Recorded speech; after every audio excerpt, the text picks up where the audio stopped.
अस्सलामु अलैकुम वरहमतुल्लाहि वबरकातुह। दोस्तों, मैं निशात अहमद आप तमाम साथियों का बहुत बहुत इस्तकबाल करता हूं, खैर मकदम करता हूं, वेलकम करता हूं आपके अपने ही यूट्यूब चैनल जीएस ऑनलाइन पर। एक दफ़ा आप तमाम हजरात ये बताइए, हमारी ऑडियो और वीडियो आपको क्लियर मिल रही है?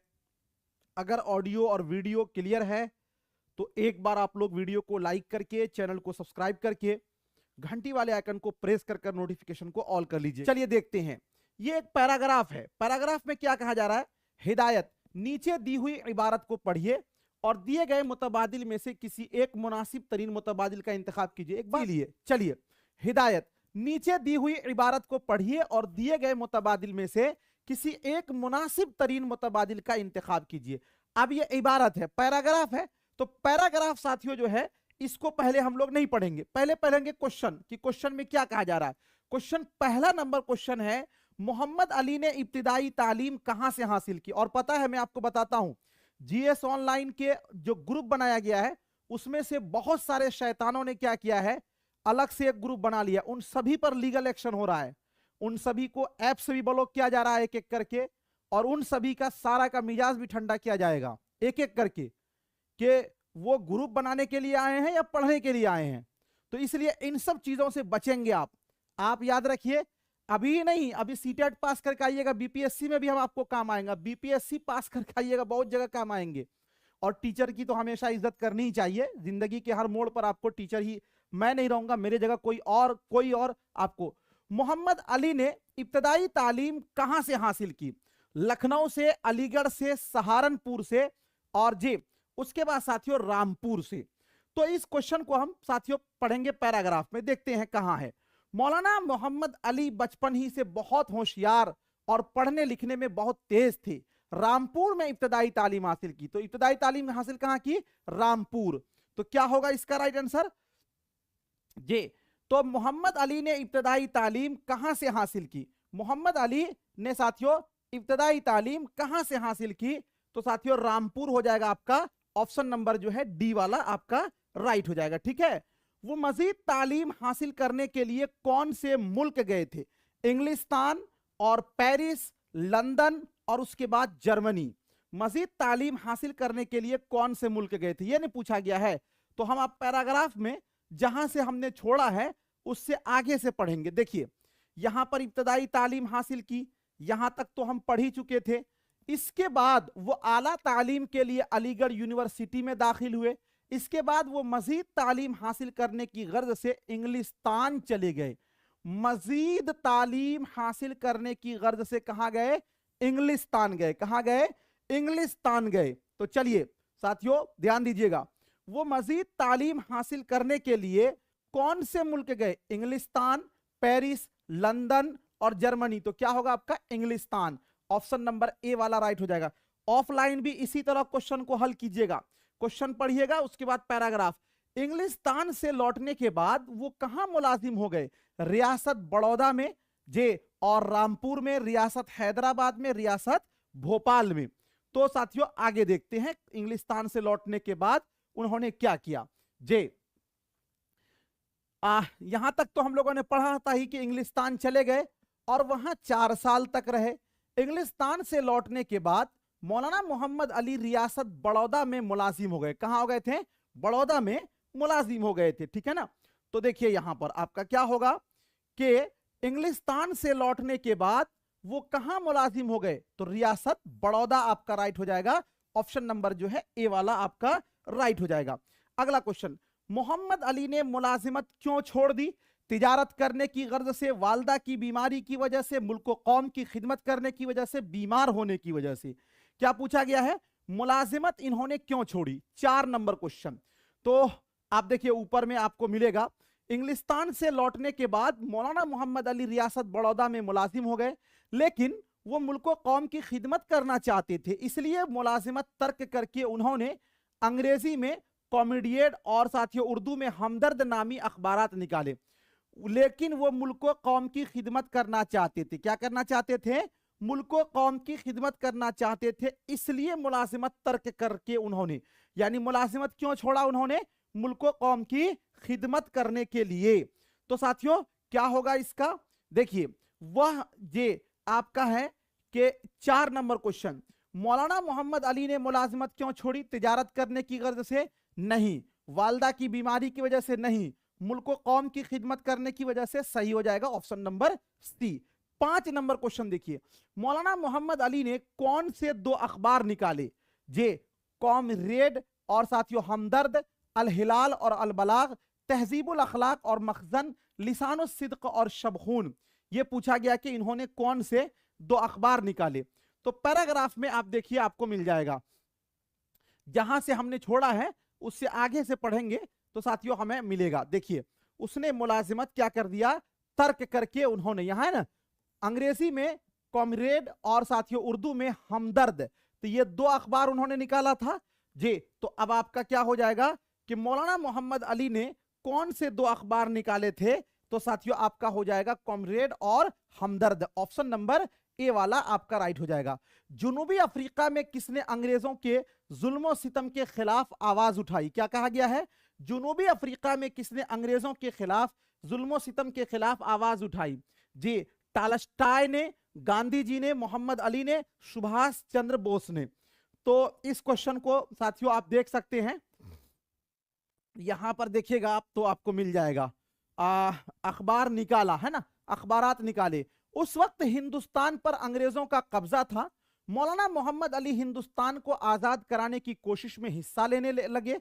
उस वक्त जुनूबी अफ्रीका में गांधी जी भी अंग्रेजों के जुल्म सितम के खिलाफ आवाज उठा रहे थे। जुनूबी अफ्रीका में किसने जुल्म सितम के खिलाफ आवाज उठाया? तो गांधी जी। क्या लिखा हुआ है? Gandhi ji. According to paragraph ही आपको आंसर देना है। तो देखिए अब इसका होगा, जुनूबी अफ्रीका में किसने अंग्रेजों के जुल्म सितम के खिलाफ आवाज उठाई? तो आपका हो जाएगा गांधी जी। ऑप्शन नंबर जो है बी वाला आपका राइट हो जाएगा। ठीक है, अगला क्वेश्चन है साथियों, पहली जंग आजादी में किसको शिकस्त हासिल हुई? हंगरी को और ऑस्ट्रेलिया को, जर्मनी को, तुर्की को। पहली जंग आजादी में किसको शिकस्त हासिल हुई? तो ये क्वेश्चन देखिएगा यहां से आपको मिलेगा जी। तो यहां तक तो हम लोगों ने साथियों पढ़ ही लिया था कि अखबारात निकाले। अखबारात उस वक्त जुनूबी अफ्रीका में गांधी जी भी अंग्रेजों के जुल्म सितम के खिलाफ आवाज उठा रहे थे। जब आप जाइएगा ना ऑफलाइन एग्जाम देने, जहां तक पढ़ लीजिएगा, जो आंसर आएगा उसको इस तरह पेन से डैश कर दीजिएगा।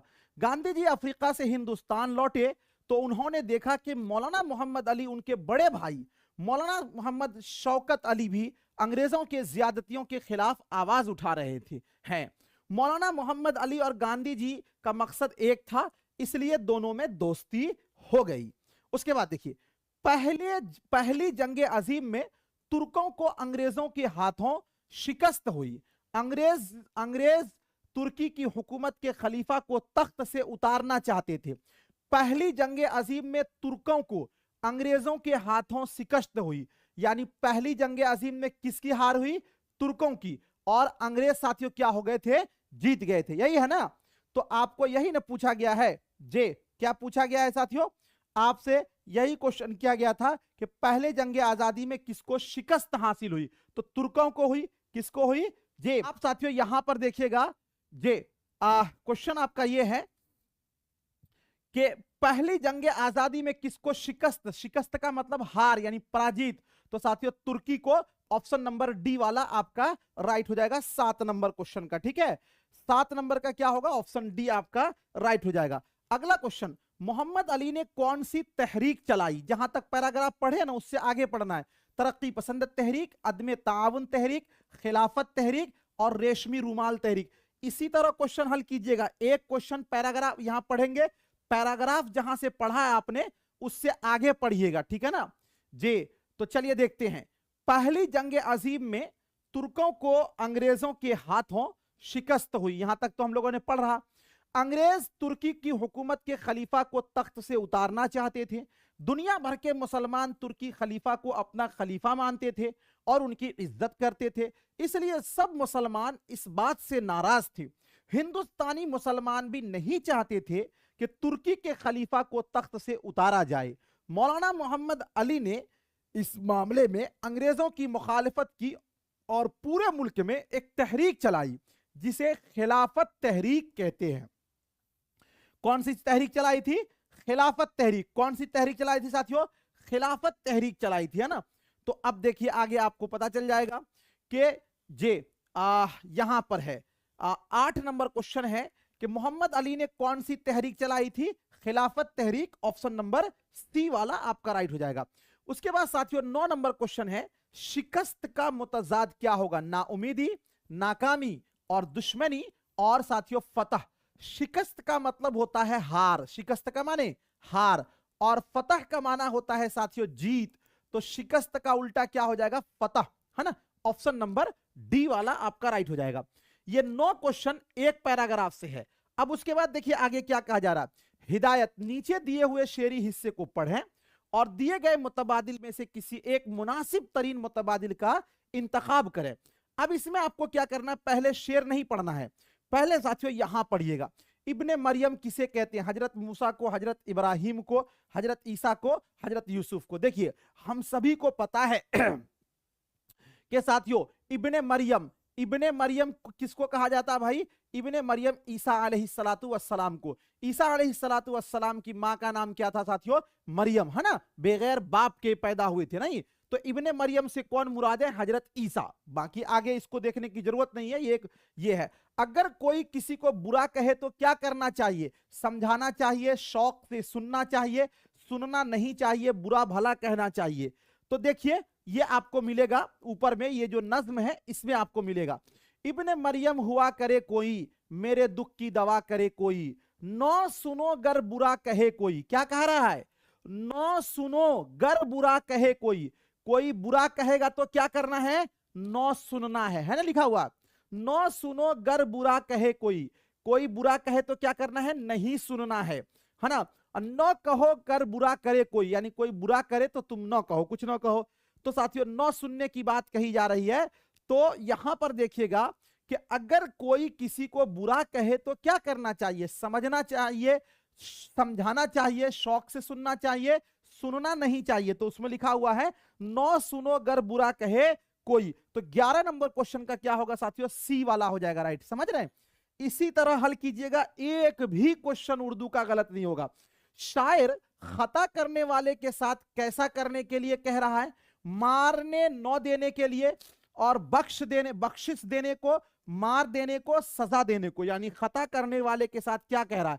तो देखिए पैराग्राफ पढ़िए ना, अभी आपको पता चल जाएगा। देखिए न सुनो गर बुरा कहे कोई, न कहो गर बुरा करे कोई, रोक लो गर गलत चले कोई। कोई गलत चले तो उसको क्या करना? रोक लेना। बख्श दो गर खता करे कोई, बख्श दो गर खता करे कोई। कोई खता करे यानी गलती करे तो उसको क्या करना है? बख्श देना है। क्या कह रहा है साथियों? बख्श दो गर खता करे कोई। तो बख्शिश करने की बात कह रहा है शायर। तो यहां पे देखिएगा आपको मिलेगा, ध्यान दीजिएगा। शायर खता करने वाले के साथ कैसा करने के लिए कह रहा है? मारने न देने को गलत, बख्श देने को, है ना। ऑप्शन नंबर जो है बी वाला आपका राइट हो जाएगा। अगला क्वेश्चन है 13 नंबर में, गलत रास्ते पर चलने वालों के साथ क्या करना चाहिए? उनके साथ बुरा सलूक करना चाहिए, उसकी हौसला अफजाई करना चाहिए, उनका गलत काम में साथ देना चाहिए, उसको रोकना चाहिए। गलत रास्ते पर चलने वालों के साथ क्या करना चाहिए? 13 नंबर क्वेश्चन का साथियों आप देखिएगा, अभी आपको यहां पर मिल जाएगा। देखिए 13 नंबर का आपको मिलेगा, ध्यान दीजिएगा। यहां देखिए आपको मिल जाएगा 13 नंबर का, गलत रास्ते पर चलने वाले के साथ क्या करना चाहिए। इब्ने मरियम हुआ करे कोई, मेरे दुख की दवा करे कोई, न सुनो गर बुरा करे कहे कोई, न कहो गर बुरा करे कोई, रोक लो गर गलत चले कोई। कोई गलत चले तो उसको क्या करना है भाई? रोक लेना है। कोई गलत चले तो उसको क्या करना है? रोक लेना है। क्या करना है? रोक लेना। रोक लो गर गलत चले कोई, यही ना क्वेश्चन है। तो साथियों अब आपको इसका आंसर मिल गया कि गलत रास्ते पर चलने वालों के साथ कैसा करना चाहिए। नज्म आमतौर पर बहुत भारी लगता है, जो लोग उर्दू नहीं जानते हैं उनके लिए बहुत भारी है, लेकिन इस मेथड से हल कीजिएगा, बहुत आसान हो जाएगा। उनके साथ बुरा सलूक करना चाहिए, नहीं, रोकने की बात की गई है। उसकी हौसला अफजाई करनी चाहिए, नहीं।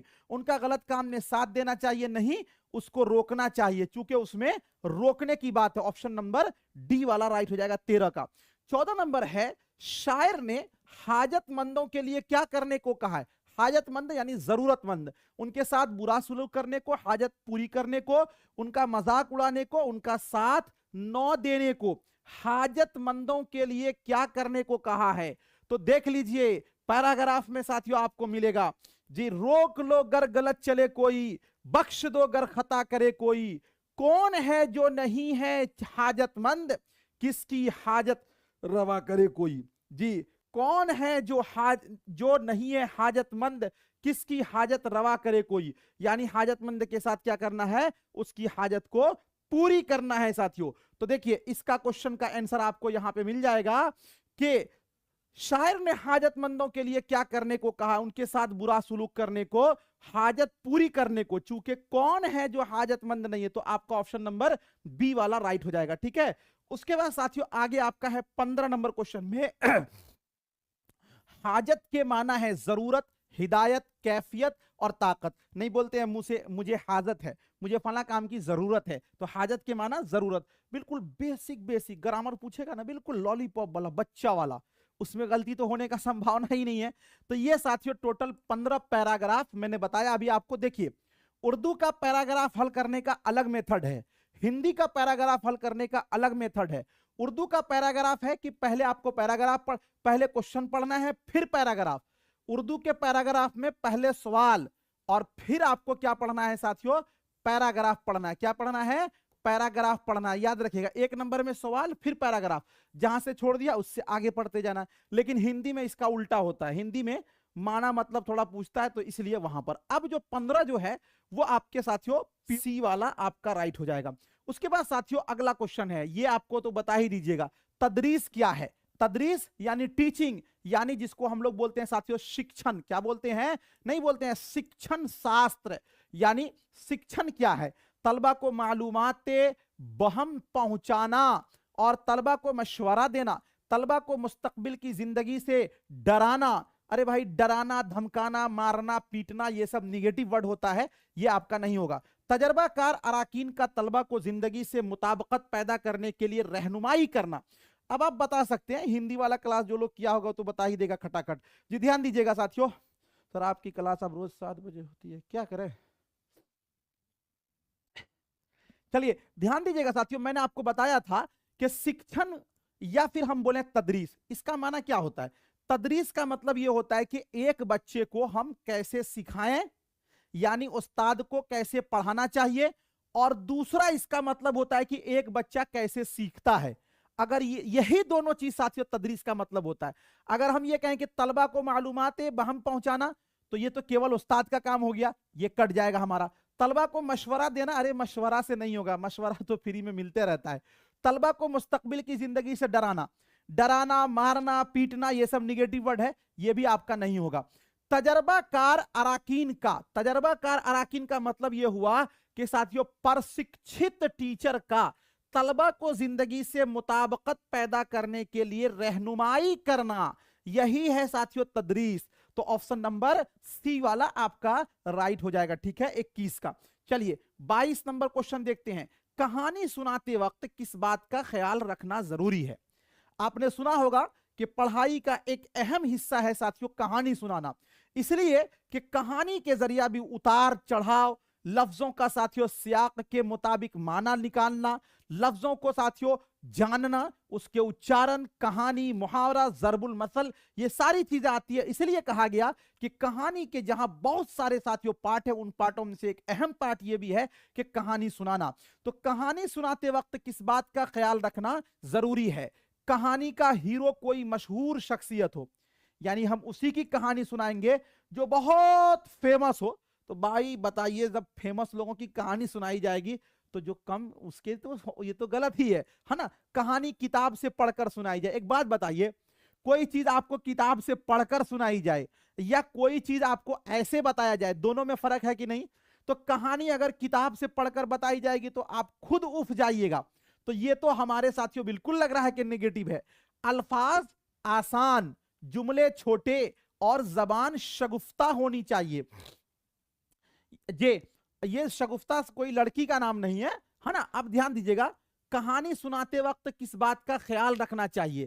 साथियों ध्यान दीजिए, हम ये बोल रहे हैं कि कहानी सुनाते वक्त जो अल्फाज हम बोल रहे हैं वो आसान होनी चाहिए। बिल्कुल सही लग रहा है कि अल्फाज ऐसे हों जो समझ जाएं, जुमले छोटे हों, बिल्कुल छोटा छोटा जुमला बच्चा जल्दी समझेगा, और जबान शगुफ्ता होनी चाहिए, यानी उसके अंदर मिठास होनी चाहिए। ये पॉजिटिव लग रहा है। लेकिन आगे चलिए, मवाद का मियार ऊंचा हो, यानी जो कहानी सुनाया जा रहा है उसके अल्फाज खूब हार्ड होने चाहिए ताकि बच्चों को सोचने का मौका मिले। एक बात बताइए, कहानी में आप सोचवाइएगा क्या चीज, जब आप अल्फाज खूब हार्ड हार्ड लेंगे तो बच्चे अल्फाज के फेरे में ही पड़ जाएंगे कि इसका माना क्या होगा, और वो माना ही नहीं समझ पाएगा तो कहानी का मतलब ही नहीं समझ पाएगा।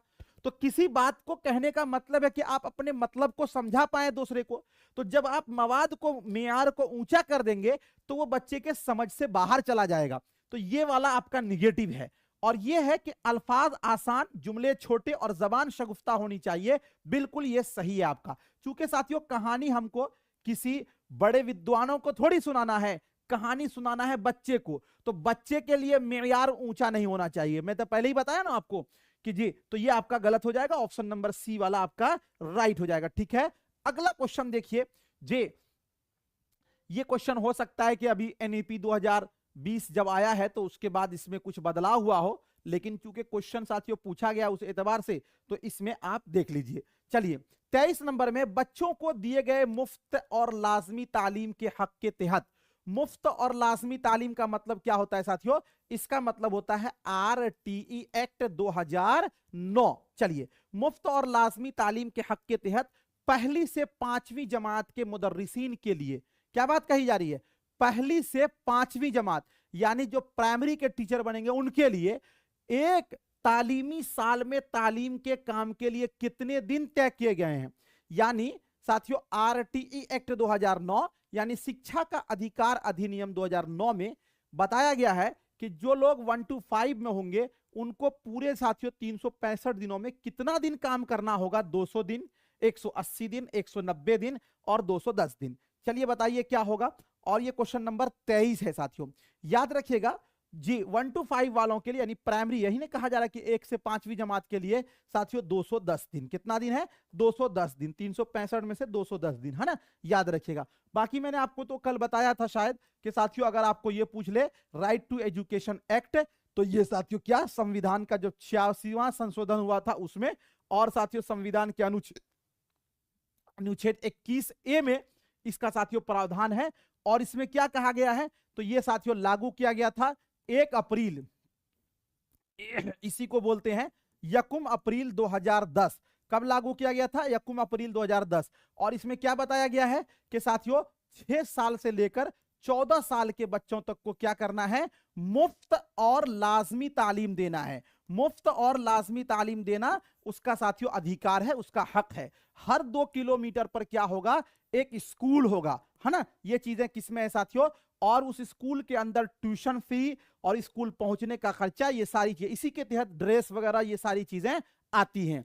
चलिए उसके बाद साथियों आगे चलते हैं। अगला सवाल आपके स्क्रीन पर है, आला बुनियादी।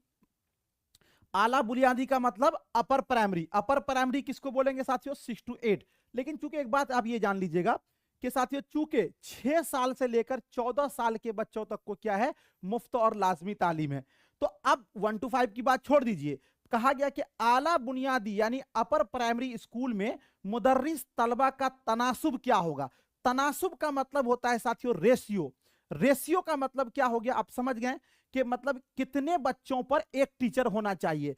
25 पर 25 अनुपात, इसको बोलते हैं अनुपात भी बोलते हैं इसको, इसी को बोलते हैं अनुपात। आप लोग हिंदी तो समझते ही हैं। चलिए जी 25 अनुपात 1, 40 अनुपात 1, 30 अनुपात 1, 35 अनुपात 1। चलिए बताइए आला प्राइमरी के लिए कितना पर होगा? 24 नंबर क्वेश्चन। देखिए ध्यान दीजिए साथियों, अगर ये बात किया जाए आपका साथियों प्राइमरी यानी 1 to 5 के लिए, तो इसमें साथियों ये प्रावधान है कि 30 अनुपात 1 यानी कि 30 बच्चों पर साथियों एक टीचर होना चाहिए। यही जब आला प्राइमरी में जाते हैं तो 35 बच्चों पर एक टीचर, 35 अनुपात 1। ये ऑप्शन नंबर जो है डी वाला आपका राइट हो जाएगा। ठीक है, अगला क्वेश्चन, टेक्नोलॉजी को तरक्की के साथ मुस्तकबिल में असातिज़ा का क्या रोल होगा? टेक्नोलॉजी की तरक्की के साथ मुस्तकबिल में असातिज़ा का क्या रोल होगा? मालूमात फराहम करना, नई किताबें लिखना, तालिबे इल्मों की रहनुमाई करना, पढ़ाने में इंटरनेट का इस्तेमाल करना। टेक्नोलॉजी का मतलब जानते हैं। टेक्नोलॉजी का साथियों एक उदाहरण यह भी है कि जैसे अभी आप पढ़ रहे हैं, पहले लोग साथियों ट्यूशन में जाते थे, कितना पैसा खर्च करते थे, लेकिन जब टेक्नोलॉजी साथियों डेवलप किया तो आप अपने घर बैठे ही अच्छे अच्छे लेक्चर आप मिल रहा है, अच्छे अच्छे टीचर आपको पढ़ा रहे हैं। तो टेक्नोलॉजी की तरक्की के साथ मुस्तकबिल में असातिज़ा क्या करेंगे? इसके साथ वो सिर्फ और सिर्फ रहनुमाई करेंगे, बाकी बच्चे खुद सीख लेंगे। तालिबे इल्मों की रहनुमाई करना, ऑप्शन नंबर सी वाला आपका राइट हो। इसीलिए मैं कहता हूं कि मंजिल की जुस्तजू है तो कर जोहद मुसलसल, यूं मुफ्त में चांद सितारे नहीं मिलते। खूब मेहनत कीजिए। कभी उन लोगों का भी वीडियो सुनिए जो लोग कामयाब हुए हैं, कितनी कमी थी, कितनी गरीबी थी, कितने दुश्वारियां थी, उन सभी को उन लोगों ने झेला और उनको कामयाबी मिली। हमारे वीडियो, हमारे यूट्यूब पर भी कितने सारे वीडियो पड़े हैं, कभी उनका चेहरा देखिए, आपसे खराब चेहरा लगेगा, आपसे खराब कपड़ा उनको लगेगा आपको, लेकिन उन लोगों ने कामयाबी हासिल की है, तो आप भी कामयाब हो सकते हो, आपको भी कोई नहीं रोक सकता। ठीक है,